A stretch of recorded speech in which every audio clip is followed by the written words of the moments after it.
Hello and welcome to another episode of Pastor's Library.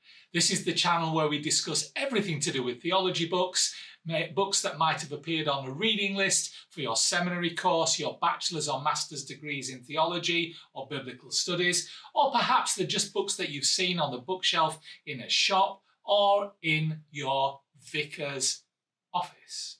Whatever it is, these are opportunities to discuss books, and if you have anything to say about today or any requests for the future, please put them in the comments below. And if I might just remind you to like this if you do like it, and also to subscribe and to click on the bell. All clicking the bell will do is let you know when we release the next episode of Pastor's Library. What subscribing will do is it will help us get this out to more people.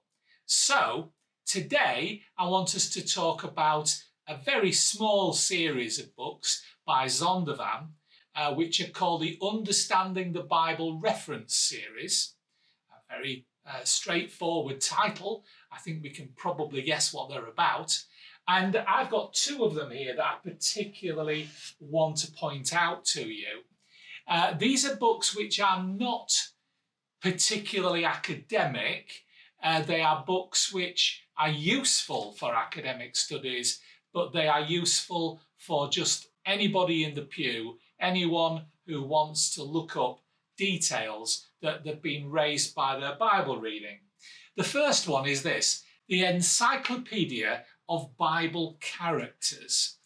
Now, this is simply a list of names with as much about them that we are certain of.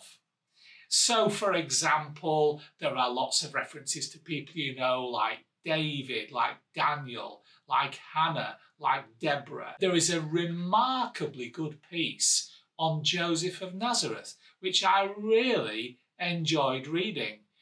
There are some extended ones. For example, there's something about a character called God in here, which you may have heard of him. This is a book full of text about people. Some of them are characters that we understand and want to know more about, and others are the ones that we haven't the faintest idea about. For example, this is a much more sort of really relevant use of the book, I think. Barzillai.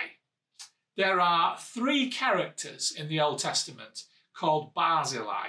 Barzillai the Gileadite was one of those men who was faithful to King David when he was running away from Absalom.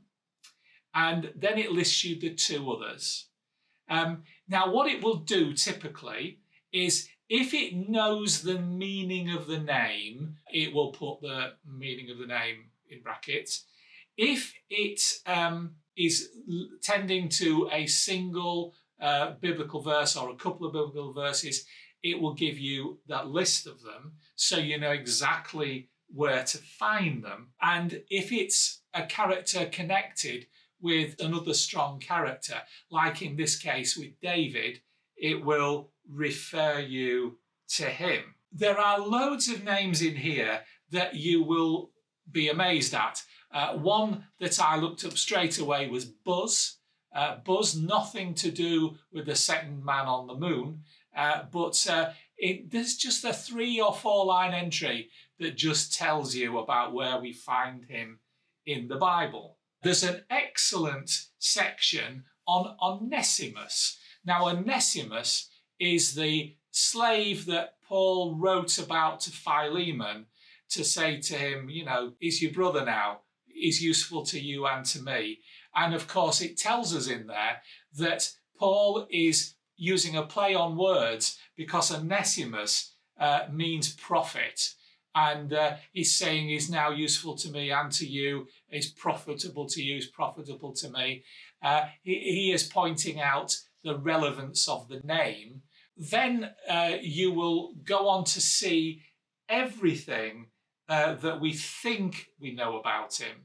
And indeed, it will even tell you that there is a suggestion that Onesimus, written about by Ignatius, some 50 years or so after Paul, that he may have been the same Onesimus who had been a slave in Paul's time and now in his 70s was a bishop in Ephesus.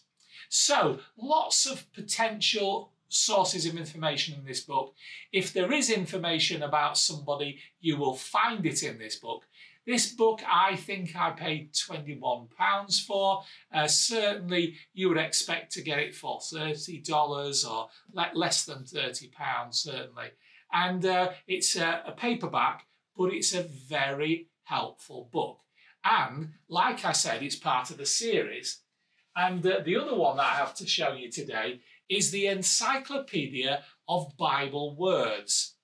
Now, there are lots of books out there which will purport to talk about Bible words, but this one, I think, has a lot to offer.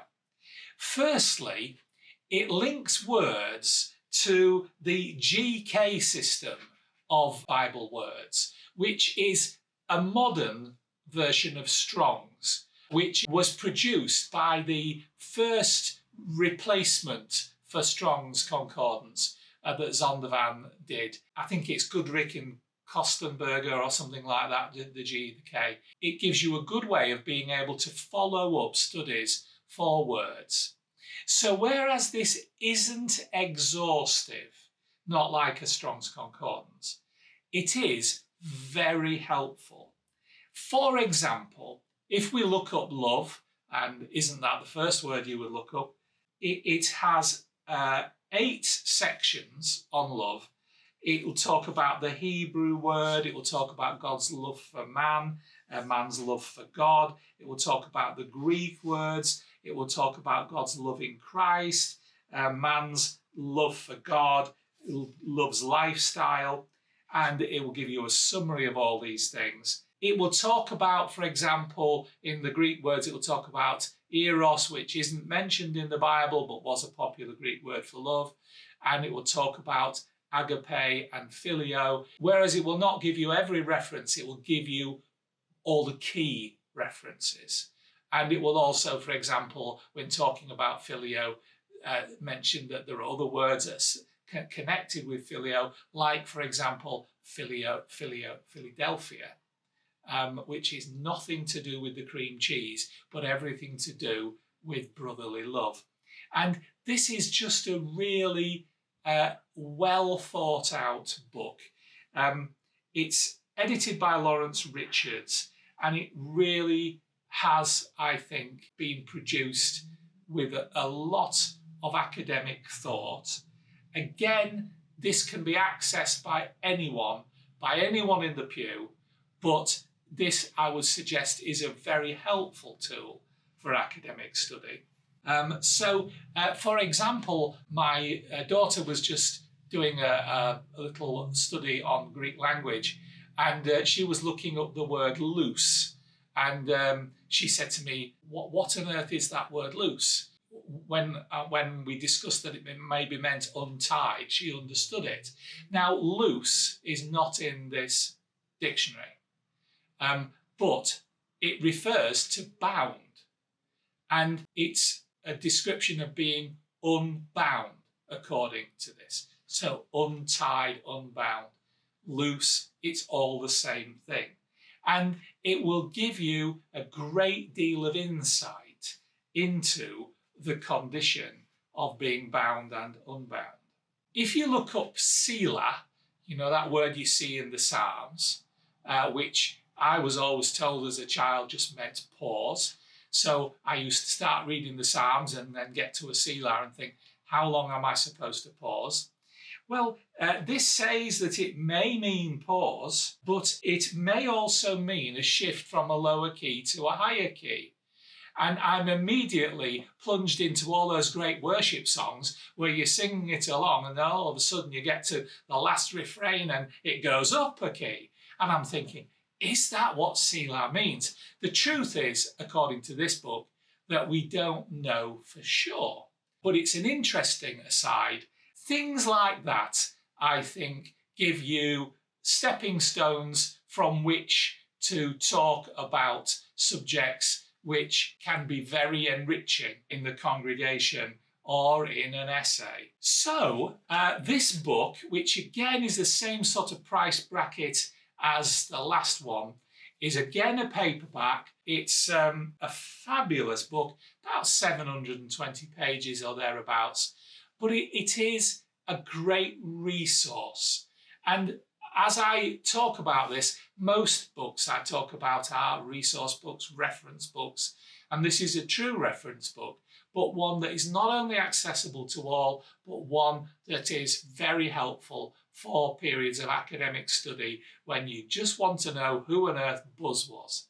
So I offer these two books to you today as good options for your library shelf.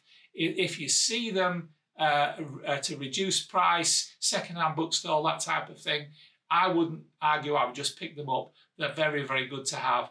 And I hope that this has helped you today. If it has, please give us a thumbs up. Remember to subscribe and to click on the bell.